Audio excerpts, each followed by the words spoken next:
Hello and welcome to Heavy Metal Rex. My name is Awais, and today I wanted to sit down and talk to you guys about the STI swap that we just finished at my shop, Ecotech, here in St. Louis. Now, we are actually building the very first STI swap IAG 1000 horsepower closed deck block VB that I know of in Missouri, at least. At least that I know of. I don't think anybody else has done this.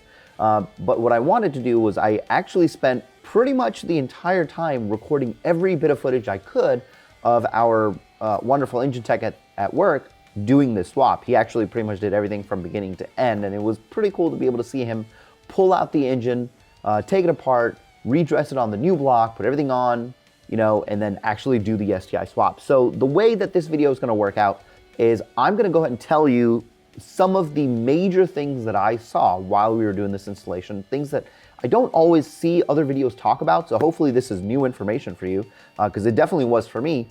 And as I am just talking, I'm going to show you different clips. I'll just throw different clips of everything that I'm talking about on screen, because I have over 100 different clips. I wanted to just record everything. There will be a full video of this when the car is actually on the dyno and ready to go that I will bring to you guys as well at some point. But this one was more for the STI swap itself, actually getting the transmission in, everything that people talk about, the axles, people talk about the drive shaft, all those problems. And also as a bonus, we're going to talk about the TR knuckles and STI swapped brakes with 6 pistons as well. I'll show you a couple of things on that. So first, I want to just start this with, I was able to get some feedback from our engine technician. And I mean, he's been in this mechanic game for decades. And as a STI, he actually just put it on the dyno, make it like 440 horsepower, which is really cool. So the man knows his stuff. Which is why I was glad that I was paired up with him, because he was so meticulous, so cool to watch even as he worked. So he knows what he was doing, and in his mind, it was very, not only was it fun, but it was actually a relatively simple installation for him. Obviously, he has done these before. It looks like a lot of what was happening on the VB was very reminiscent to what happens on the V8. Pretty much everything that you needed was there. Now, with the brakes were the only things that were a little bit different. Obviously, they're just not bolt-on. You'll see here, we did end up opting for the WRX TR knuckles, OEM knuckles from the factory. We actually had a hard time finding them. It turns out there was only 3 available in the United States that we could find at the time of this video, or at the time of when we recorded this. And I think there was 2 for one side and only 1 for the other side. So we were actually lucky that we were able to get them. I don't know where, I guess companies have been buying them up, because we weren't able to find them just from other dealerships and OEMs. So that was kind of tough, but we got it. We ended up getting some DBA slotted rotors that fit, I think it was like 08 to 21 STI. So pretty much the great thing about the TR knuckles is you can then swap in any STI rotors that you want. And in this case, we had 18 plus 6 piston, these booger green, hyper yellow, whatever the hell color you want to call them, Brembos that once that was done, it was all pretty much a bolt-on. Same things that you have to do on the WRX, the VA WRX, you had to do here, where the rear heat shield needed to be trimmed down. Also the the dust shield needed to be trimmed down, and even in the front, parts of the dust shield needed to be trimmed off for the knuckle itself to not be intrusive. So that needed to be done, so it's something you need to keep in mind. I'm pretty sure I have clips of that here. Once that was done, the brakes themselves just went on business as usual. Everything with that was great. So that was really, really easy for them to do. Now, going on to the transmission, this is something that I've actually noticed other people talk about, people who have 23s and 24s. There's a section in the transmission tunnel where, man, if I can remember if it's the carrier bushings, maybe? I'm not sure exactly what goes there, but there's 2 holes that you need, because the shifter itself actually bolts into this area. On the 22 WRX, the body still actually has those 2 holes. For a 23 and 24, those holes are no longer there anymore. So you actually have to drill and tap those holes. And the only reason we know that is a buddy of the shop is actually in a different state, is doing the swap, or has recently done the swap, and was very confused why there was no holes. And I believe he had a 24 WRX that he was doing this swap on.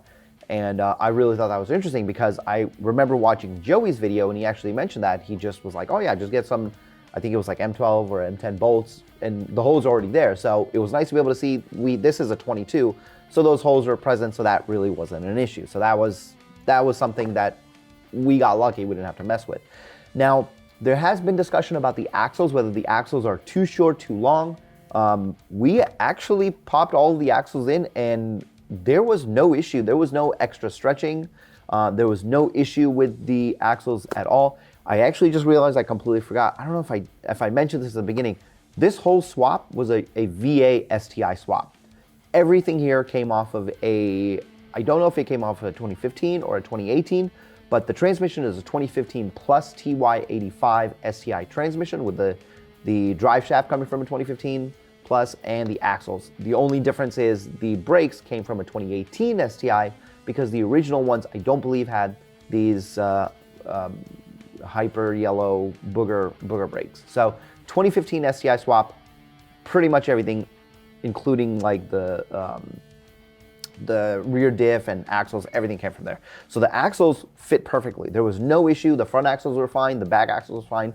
I remember in the beginning people were talking about some of the axles had to be stretched a little bit, but it was okay. We didn't really experience that at all. Everything just fit like it was snug the way it was supposed to be. So that was really interesting to see because I know that is a question that came up. Another question, this is the biggest one I think, is the drive shaft. If you actually look at this drive shaft clip I'll throw up here, you can actually see how much shorter the STI drive shaft is. We had originally talked about maybe throwing the CVT on there, but the problem was I think the bolt pattern wasn't going to work or something, so we scrapped that idea. In this case, pretty much like everybody else, I do believe a spacer is necessary, which we have ordered. The spacer will be here on Friday. But what we noticed was, this is something I actually don't see in pretty much any other video that I've seen. You can see here it's short, right?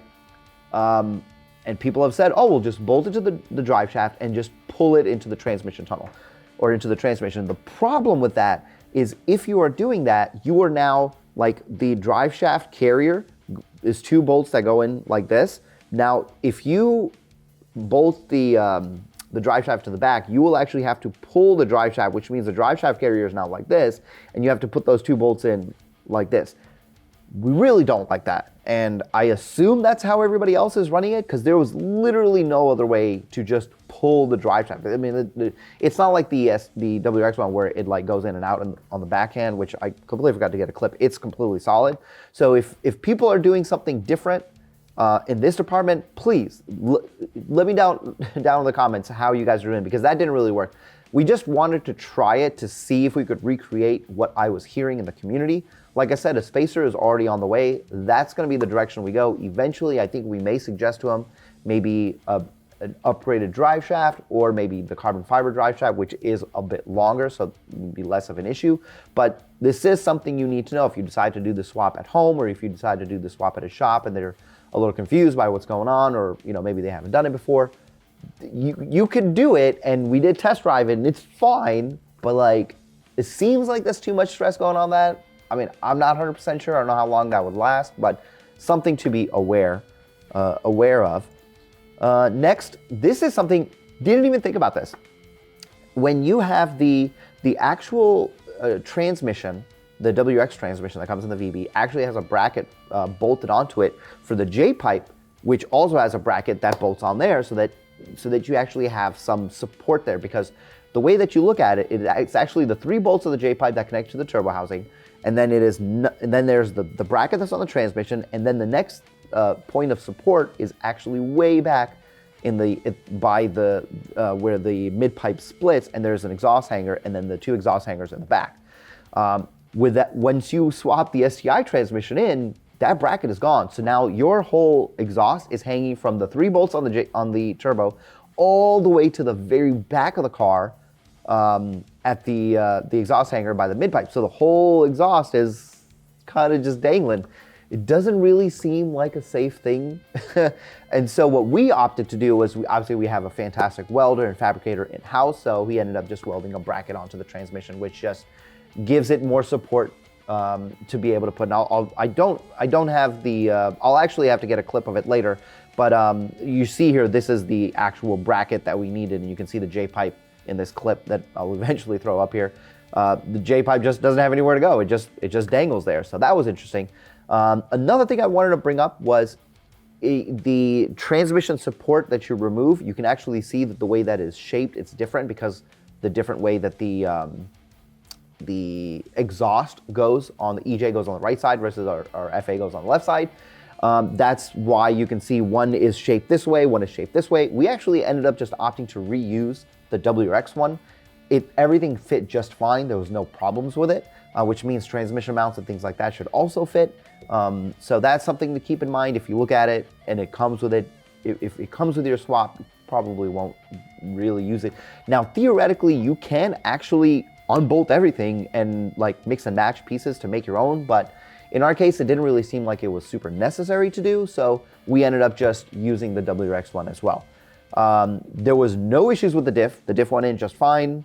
It just, the way the old one came out, the new one went in, axles went in as well. So there was really no issues with that. I do know that there is some not modification, but there are some changes that you need to make because the clutch is a different style. I think we have a push clutch, whereas I think the STI is a pull clutch. So there was, unfortunately, I missed that whole section of it. I'm gonna try to re-document that. I'm gonna ask our engine builder if he doesn't mind just sitting down and kind of explaining that to me, because I've never changed a clutch before, so there's some information there that I have some gaps on. We did install a DCCD controller. It was not, as far as I know, an iWire unit or something else. I'm actually not sure whose unit it is. It wasn't like a plug-and-play solution with its own clips and harnesses. It was actually something that needed to be manually wired in everywhere. I did watch our engine builder put that together, but it was really difficult to see because he was actually doing it in the transmission tunnel underneath the car.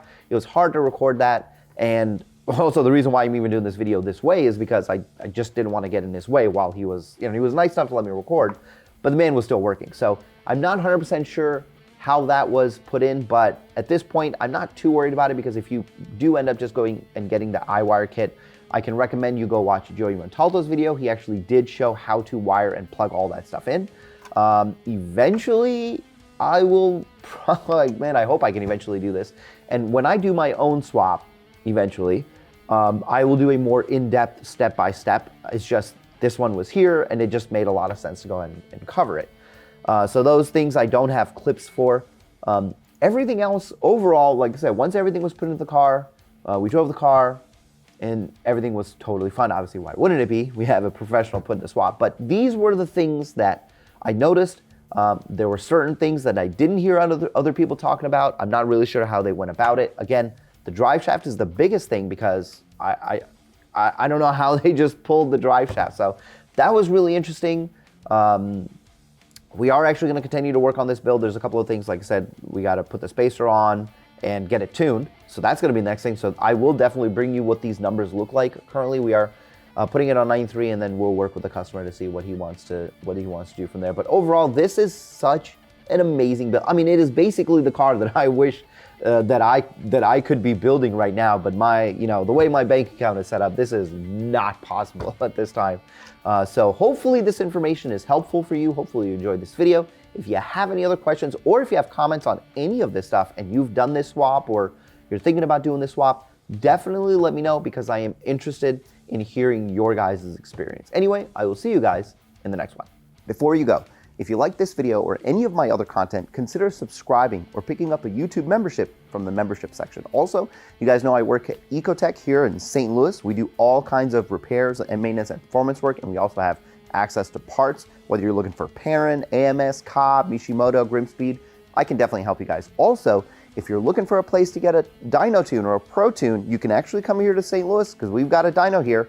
Adam, our in-house tuner, tunes here, and also Graham does remote tuning here as well. So let me know how I can help you. You can either email me at heavymetalrex@gmail.com or just message me on Instagram.